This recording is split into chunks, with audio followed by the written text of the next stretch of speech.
Hey everyone, Grayson the Bard here, and welcome back to day 49 of the Hunt-A-Day.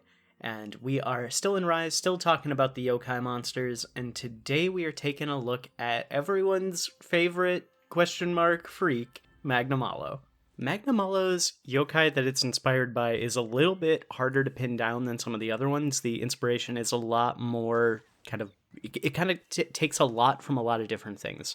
So it is a samurai tiger, this purple tiger face with armor plates that resemble samurai armor. It has two long blades coming off of its arms and these big spikes protruding off of it. You can see why a lot of people think that Magnamalo is a little bit over-designed. From what I can tell, it seems to be based off of the armor of samurais, for one thing, and then the hellfire that comes off of its body is based off of will-o-wisps. And Magnamalo is a monster that I don't really know how I feel about it. I'm kind of torn in the middle. There are some aspects of it that I really love, some aspects of it that I'm not a fan of. The things that I really like about Magnamalo are all related to his fight. I really love monsters that keep you on your toes, that are fast and aggressive, but still give you good opportunity to get in there and do some damage.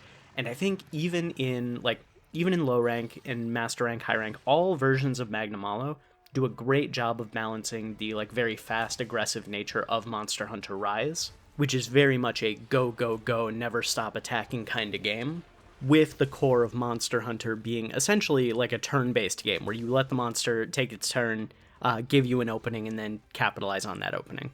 And I think consistently throughout all of Rise, Magnamalo is one of my favorite fights in the sense that it is very tense and keeps you on edge and keeps you thinking for the entirety of the fight. There are never any moments in a Magnamalo fight where I feel like, oh, I am completely trouncing this thing, or oh, I have no chance. It always feels like there is a good push and pull in the fight, and that I love. Those are my favorite kinds of fights in Monster Hunter.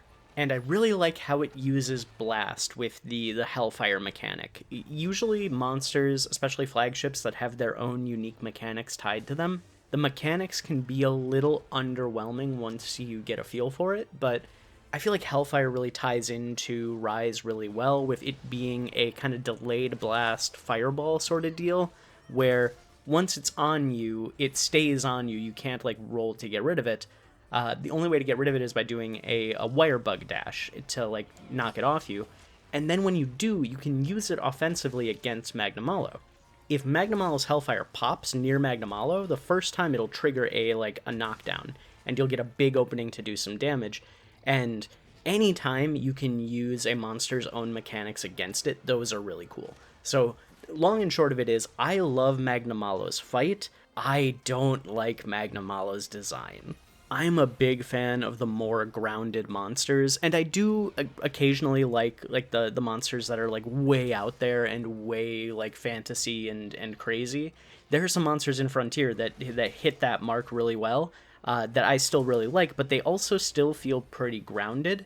Magnamalo feels like the most fantasy creature we have in Monster Hunter, in the sense that a lot of him is just weird, I mentioned the big arm blades. They look so just over the top and kind of out of place. And I get they're going for this is a samurai effectively, and that's cool. That's neat. That's a neat design choice that they made, and I hope they don't go this crazy with other monsters in the future. He's just a bit too much for me, and it sucks because he's got a lot of aspects of monster design that I really like.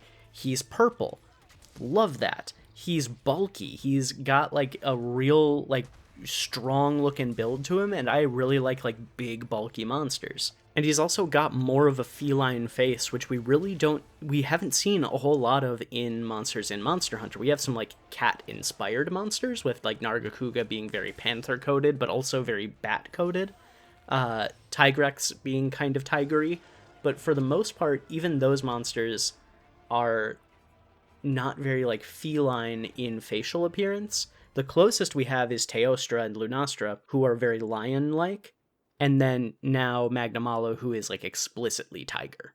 And I think that's cool. I think if they would have maybe dialed down the spikiness of Magnamalo, like kept like the armor plating that kind of looks like samurai armor. I think before Magnamalo goes angry and the spikes like get huge and like jut out, I think he looks fine. I think he looks a lot better before he gets angry, before he goes like enraged. And I think if they like leaned more into the tiger angle and less into the armor angle, I think he would have looked a lot cooler. And I think he would not be as much of the poster boy of over-designed monsters in the mainline series as he's kind of become.